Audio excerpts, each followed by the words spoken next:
I'm Amy Goodman. An emergency rally is being held in New York today after ICE agents detained a leader of the Gaza Solidarity Encampment at Columbia University. Mahmoud Khalil is an Algerian citizen of Palestinian descent who's a green card holder and a lawful permanent resident of the United States. He's married to a U.S. citizen. His wife is 8 months pregnant. Immigration officials told Khalil's lawyer his green card is being revoked. Khalil recently graduated from Columbia University's School of International and Public Affairs, CIPA. His whereabouts are unknown, though there are reports he might be in Louisiana. In a statement, his lawyer, Amy Greer, said, quote, ICE's arrest and detention of Mahmoud follows the U.S. government's open repression of student activism and political speech, specifically targeting students at Columbia University for criticism of Israel's assault on Gaza. The U.S. government has made clear they will use immigration enforcement as a tool to suppress that speech, unquote. Mahmoud Khalil was a key organizer of the Columbia encampment. This is Mahmoud speaking on campus in April. This encampment is a minor inconvenience compared to the generational shaping events taking place now in Gaza.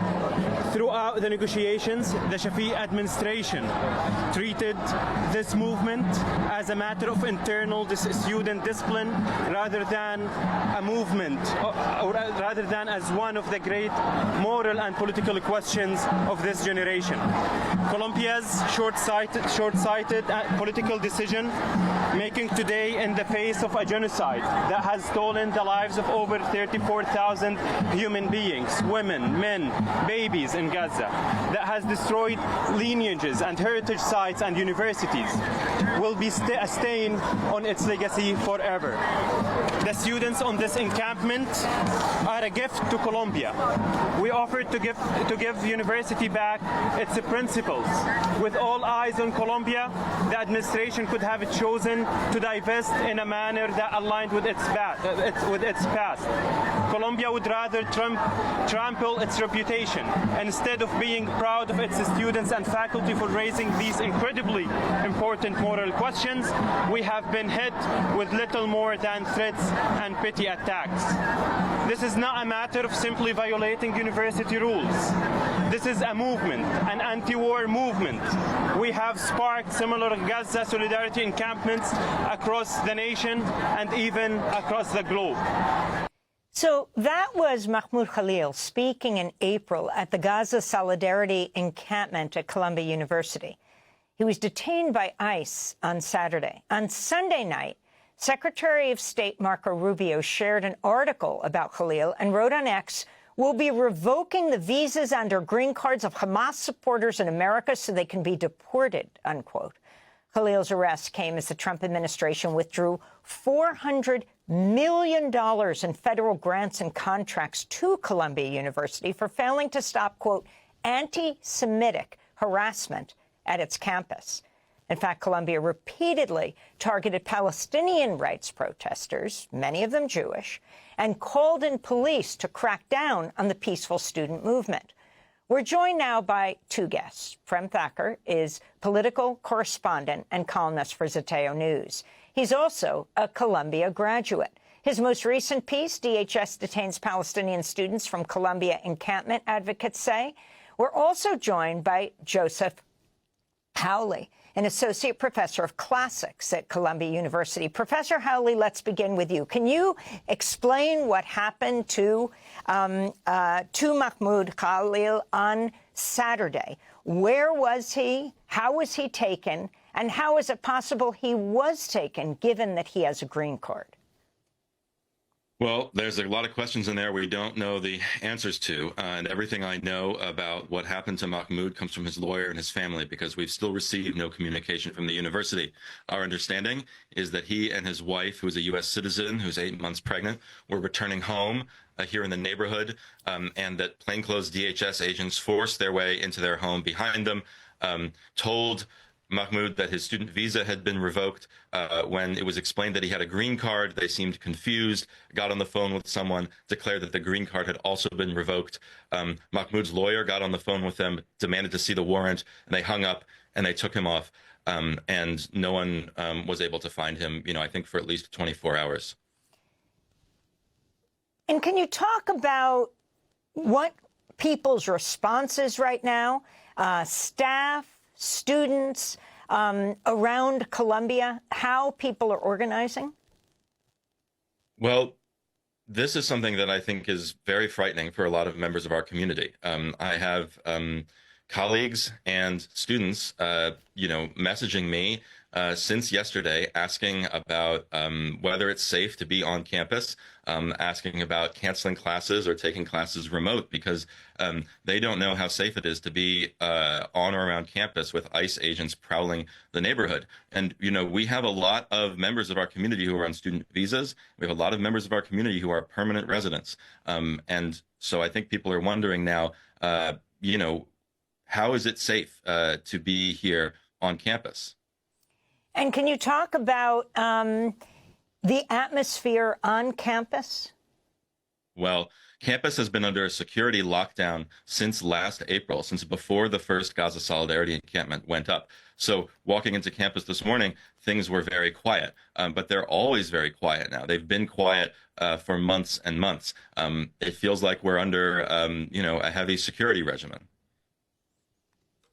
What are you calling for? And can you talk about your criticism of the Columbia campus around the issue of the pro-Palestinian protests that took place all last year, how Columbia dealt with it? Ultimately, you have the president, Mahmoud Shafiq, leaving. The president had called in police over and over again.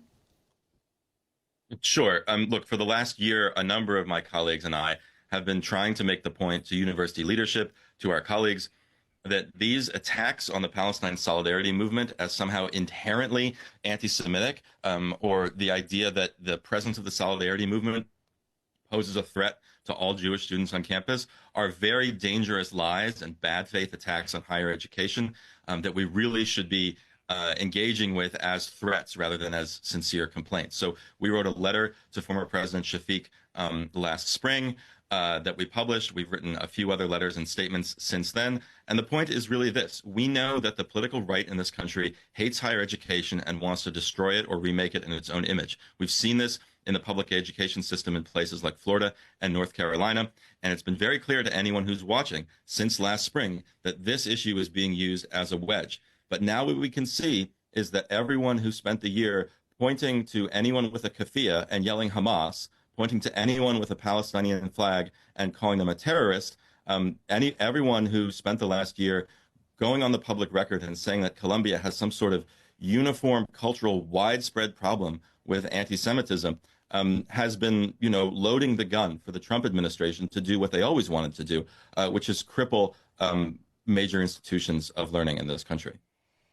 Professor Hawley, if you could talk about the criticism that what's going on campus is anti-Semitic. In fact, are you yourself Jewish? I am Jewish, and, I don't really like playing that card, but it's become very important for those of us who are Jewish and do not subscribe to the idea that the presence of this protest movement is anti-Semitic to stand up and say so. But look, we do have problems with, harassment and bias towards Jewish students. We have problems with harassment and bias towards Muslim, Arab, and Palestinian students. Every time Israel goes on a new killing spree in the occupied Palestinian territories, anti-Semitism surges around the world. Every time, Hamas kills hundreds of people, we have to deal with attacks on Muslims and Arabs. We have a widespread climate problem here because this is an international campus. But, using the ADL's playbook under the guise of protecting Jewish students to suppress the protest movement has not been making anyone safer. Can you talk about what has happened now and if you believe other students have been taken by ICE? We don't have a lot of information about this. My understanding is that on Friday, not long after the federal government announced the funding freeze, that ICE agents tried to gain access to another student residence. We don't know yet, or I don't know yet if anyone else has been detained at this point. But, I've been hearing from students in the last 24 hours that there are rumors or reports of more ICE activity in the neighborhood today. And we haven't gotten anything from the university administration about any of this, except to say that Columbia follows the law. And your response to this happening at the same time, your university, Columbia, now the federal government is cutting off $400 million to the university. We just had a segment on the attack on science. We're talking about across the board in Columbia, right? Basic scientific research and beyond. Yeah. It's going to be devastating. I mean, it's, you know, experiments are going to languish. People are going to lose their jobs. Labs are going to get shut down. And of course, it's not just about the war on science. It's about the war on higher education. But I think the crucial thing to pay attention to here is that the cover that the White House is using for this is this claim that Columbia has done nothing to address this rampant climate of anti-Semitism. I've already told you I would dispute that characterization of the climate on campus. But it's also clear that the university has done a great deal about this. We have, you know, a large new Office of Inclusion and Equity that's been investigating every conceivable complaint of anti-Semitism, including some that seem really kind of spurious or excessive. I think it's outrageous that we should be taking lectures from a White House on anti-Semitism, a White House that's probably the most anti-Semitic administration in American history. And I think it's preposterous that we as an institution should try to bargain or engage in good faith on the question of anti-Semitism with, you know, neo-Nazis and segregationists and great replacement theorists. Like, I'm old enough to remember when Donald Trump supporters marched through the campus of the University of Virginia chanting, "Jews will not replace us." I'm old enough to remember when the Republican Party's xenophobic propaganda about migrants convinced someone to shoot up the Tree of Life synagogue in Pittsburgh.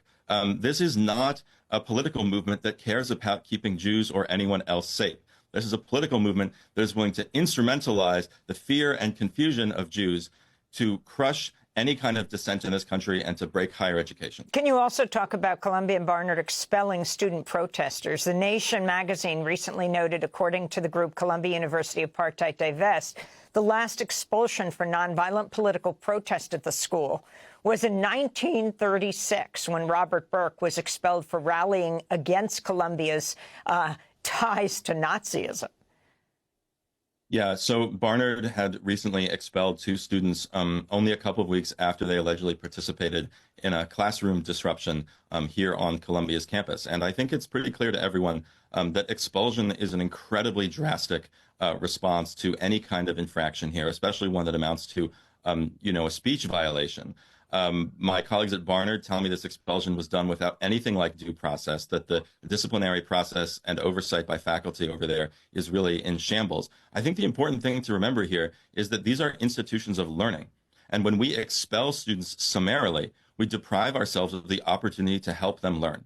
So I don't know what anyone thinks expelling students is going to achieve except appeasing the right-wingers in D.C. But I think we can see that there's actually no amount of discipline or suppression that will appease them, because they don't really care about anti-Semitism or keeping Jews safe. All they care about is crushing dissent. And do you think this is just about the pro-Palestinian protests? I mean, as we move forward, the message being sent around protests on campus, Professor? Yeah, look, this is, I mean, you remember what the backlash was like after the uprising in 2020, after the killing of George Floyd, right? This is in part about whether we're going to be allowed to have mass protest movements in this country, whether we're going to be allowed to have youth protest movements and student protest movements. And my colleagues and I have been saying for a year now that one reason we need to stand up better to bad faith lies about the Palestine solidarity movement is that this is about establishing a precedent for imposing speech codes on higher education and on American society generally. So right now it's Palestine. Next, it's going to be race or gender or trans rights or climate.